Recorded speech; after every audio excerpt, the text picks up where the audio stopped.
Hi everybody, I'm Eric Baldwin. This here's Stevie again. He's a nice guy. We're here today to talk about K-tongue modified for trumpet. K-tongue modified is it's a great way to tongue on the trumpet. It's taught to me by Claude Gordon and taught to him by Herbert L. Clark. I don't exactly know who. Nobody really invented it. It's some people tongue that way naturally. Others need to learn. That's why we're here. Why would you want to do this? Is I find that your accuracy is greatly improved. Your sound, your range, your endurance. Okay, all these things are helped by this very simple tonguing technique. Let's talk a little bit about what the tongue really does. Throughout this video, I'm going to be asking you the question, where's your tongue? So specifically what I want to know is, where's the tip of your tongue? I'll be doing this. This is your bottom teeth. Here's your tongue. Here's your tongue. Where's your tongue? That's what, you want to be developing an awareness for the tongue and the feel of it. Before we get too far, you can go to my website, bolvinmusic.com, and download the exercise page. You don't need to, because they're very simple exercises. I'm going to show you them. They're available in other books also. Okay, so what the tongue really does. Okay, many people think that when you tongue on the trumpet, that your tongue goes like this, way up here behind your top teeth. I don't think that's possible. I mean, let's try it. I can't even make my tongue do that, okay? And, another thing you can do is you can put your tip of your tongue behind your top teeth, try to blow some air. And then, try to play the trumpet.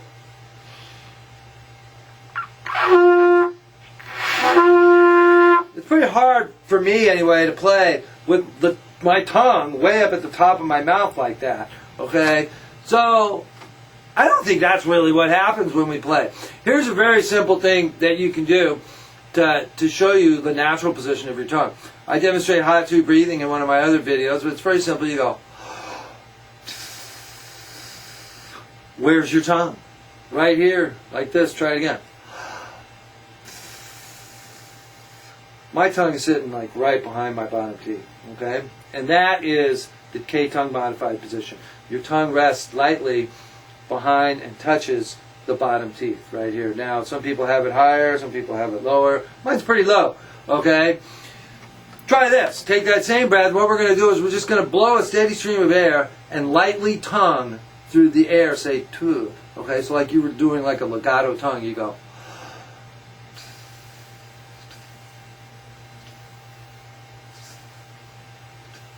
What I feel is my tongue is going backwards like this. Okay, and yes, it kind of arches upward and touches. It touches like the front of your mouth there, okay? But the tip of the tongue, really, is down here behind my bottom teeth. So this is what your tongue does. It goes into a retrograde motion. It's kind of like a little valve that kind of releases the air. Okay, so what this does, if you can keep your tongue here like this is the K-tongue modified position. What this does for you also is it establishes the forward arch of your tongue, and this is the most important thing about K-tongue modified, is that the forward arch of the tongue is much more efficient for trumpet playing. If your tongue's up here when you play, then your whole tongue tends to be higher in your mouth, okay? And a lot of people, they get like sore throats and they feel tightness in their throat. That's because the back of their tongue is arched up too high. Get that tongue down. Okay, the tip of the tongue down here. Then the only part of the tongue that's going to arch is the forward part of the tongue. All right, and this is much more efficient, for all kinds of trumpet playing. All right. Now, when you first start doing K-tongue modified, and this is not the way you naturally tongue, and you're used to single tonguing up higher, you'll notice that it's not as clean right away. Okay, but it doesn't take very long to really get it up to speed and up to the cleanness that you're used to. All right, now let's look at the exercises. The first exercise is just a bunch of 16th notes on G. Alright, and the first thing we're going to do is we're going to learn how to K-tongue. Okay, now some of you may have done K-tonguing when you learn how to double tongue or triple tongue. Basically, you put your tongue behind your bottom teeth, okay, and you say "kuh." So you're going. Some people like to say "gu, gu, gu." For this exercise, this is K-tonguing, so we're going to say "kuh, kuh." Okay, this is not directly related to double or triple tonguing. All right, so now try to do that on the trumpet on G.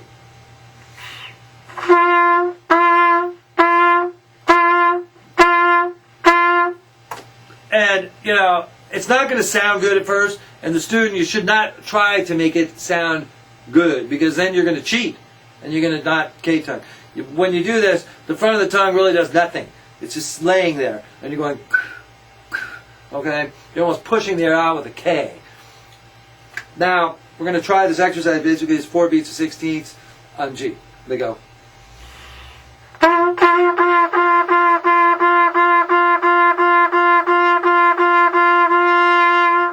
Now, I've been K-tonguing a long time, and that's about as good as I sound. The tone quality is going to change a little bit when you do K-tongue. The tone will be a little blatty, okay?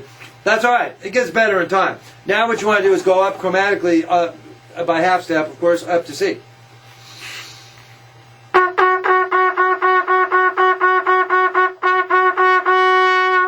I can go a little faster.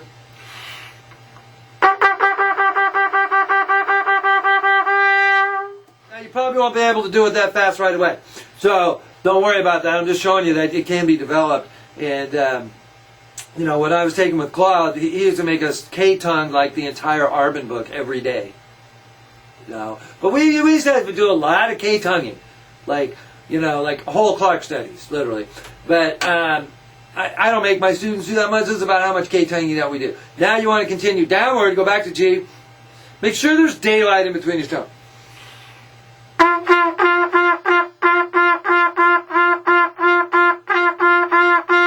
That's more what you might sound like at first.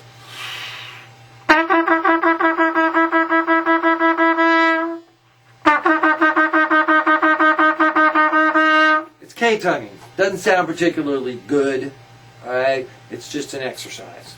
Alright? But you get better at it. Now, what that does is that gives us the right position for our tongue. So, with the tongue in the same position, I'm talking with my tongue down here so I don't use the tip of my tongue. Alright? With your tongue in that position, you're going to single tongue and you're going to go. Keeping your tongue down. That's all it is. Alright? Now, I'm going to do that on G.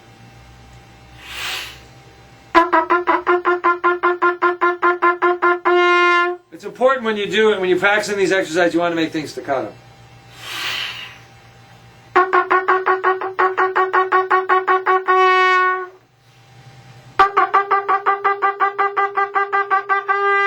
And so on and so forth. It's very simple. You go all the way to C, then we come back to G, we go down. Part 2, number 2 in this, my exercise is just Herbert L. Clark, steady 1, chromatics. Alright? What I'm going to do is I'm going to play it on C, C to G flat, and the first time through I'm going to K-tongue. The second time through I'm going to K-tongue modified. Alright?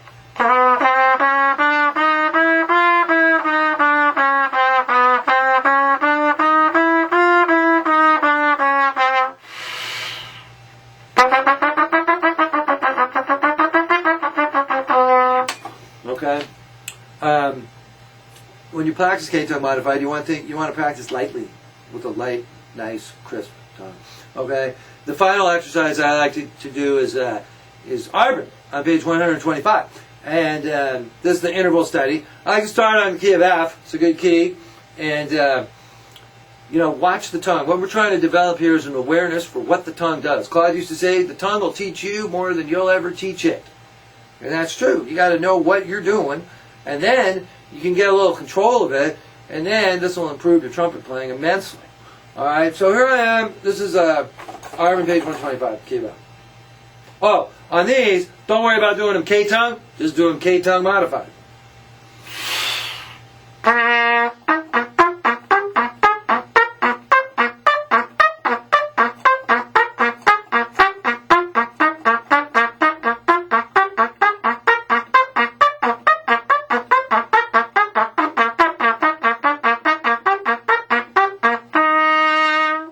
Alright, so I missed a note in there. It's not the end of the world. You know, when I practice my exercises, I like to just, you know, do them once and then move on. Alright, so you can take this all the way, you know, you go E and then G flat and just keep branching out so you get up to C. If you have any questions, send me an email. I also now offer internet lessons over the Skype with the webcam. It works. So look at my website, bolvinmusic.com, and good luck with all that.